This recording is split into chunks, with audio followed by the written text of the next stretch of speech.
জান্নাতি যদি 10 জন লোকের নাম ঘোষণা করা হয়, 10ম নম্বরে থাকবে আব্দুল্লাহ ইবনে সালামের নাম।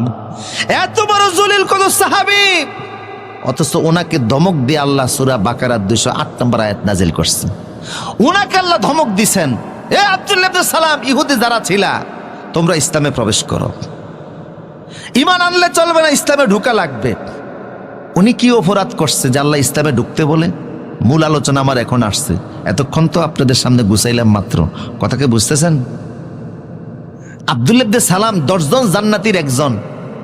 রাসূলুল্লাহ আল্লাহ বলতেছে ইসলামে ঢোকো। কি হয়েছে ওনার?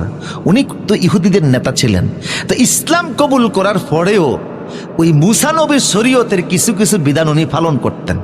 ওনার সঙ্গের ইহুদিরা মুসা নবীর শরীয়তের কিছু কিছু বিধান পালন করত।